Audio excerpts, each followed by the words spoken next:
Feeling overwhelmed by anxious thoughts? As a CBT therapist, I will teach you a science-based technique to calm your mind quickly. Plus, if you stay until the end, I will share a simple way to stop your anxious thoughts before they spiral out of control.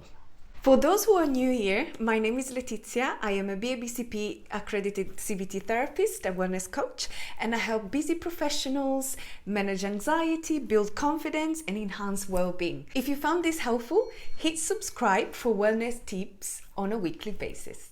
People often think of anxiety as something negative, but when not extreme, anxiety is actually very helpful. It acts as a natural alarm system that keeps us prepared and alert for any challenges. It also enhances motivation, focus, and problem solving by making us more aware of any risks. For example, mild anxiety can help with studying for an exam, preparing for an interview, preparing for a presentation, or reacting quickly in uncertain situations. It also encourages caution and planning, reducing reckless behavior. However, when anxiety becomes extreme, it can be overwhelming and counterproductive. Think of your brain like a search engine. If you type, "What if I fail?" it will find 100 reasons why you will. But if you type, "How can I do my best?" it will focus on problem solving instead. And that's where CBT techniques come in. So today I will share 3 simple techniques that you can practice whenever you need, and that will help your mind think more clearly. The first technique is called the 5 senses mindfulness technique. This technique allows you to come back to the present moment. Why is that? Well, usually when feeling anxious, you probably noticed yourself living in the future. And that's because the anxiety is trying to predict the future. The anxiety wants you to control everything. And in order to do so, you need to know what is going to happen. That's why you find yourself stuck in all these future scenarios that often are quite uncomfortable and negative. Well, is your brain trying to protect you and make sure that you're safe? So with this technique, we actually want to teach the brain, think that you can be and feel safe in the present moment. So you don't need to figure everything out today, right now, but you can wait.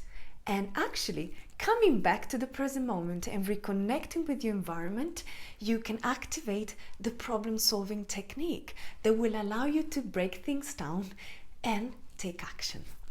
Let's have a look at this technique in more depth. As the name suggests, this technique involves our 5 senses. Yes? So by looking at your hand, you can see that you have 5 senses, and you can focus on all of this in order to come back to the present moment.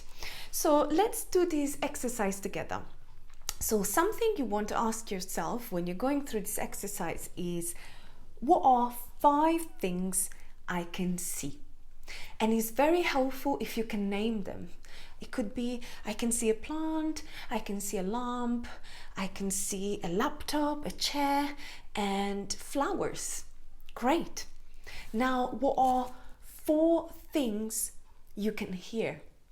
And you pay attention. Well, I can hear a car, I can hear the neighbor, I can hear kids, and I can hear the clock. Great. So now, what are 3 things you can touch? Well, I can touch the sofa, I can touch my water bottle, and I can touch a chair. Great. What are 2 things you can smell? Well, I can smell flowers and I can smell a meal I just cooked. Great. And the last one, what is 1 thing you can taste? I can taste coffee.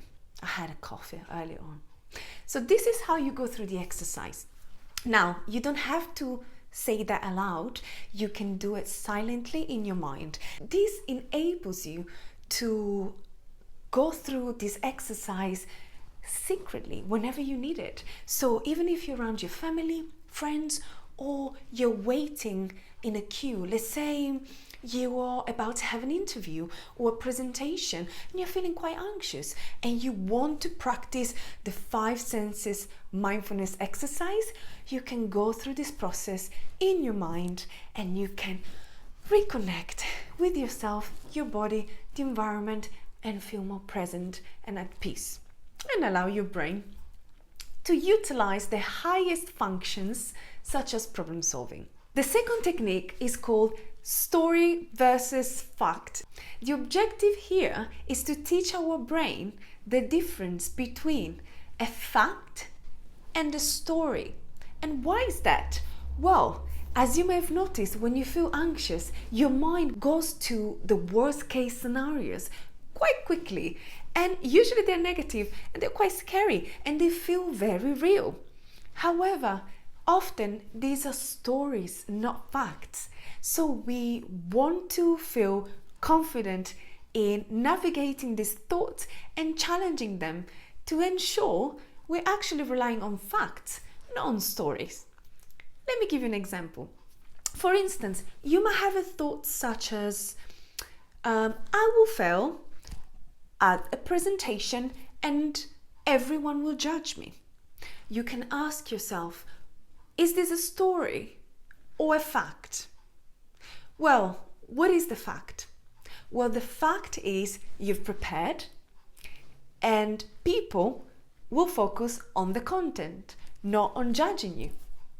We can see how looking for facts straight away might make you feel quite relaxed, but also it might allow you to see the situation from a different perspective. So, in this case, we want to go through 3 simple steps. So the first one is identify the anxious thought. The second one is asking whether that's a fact or a story. And the third and final step will be to reframe the thought in a more rational manner. And if you practice this over and over again, whenever you're facing a challenge, you will feel compelled to go through this exercise as it will be part of your natural thinking process. The third and final method is called the Name It to Tame It method.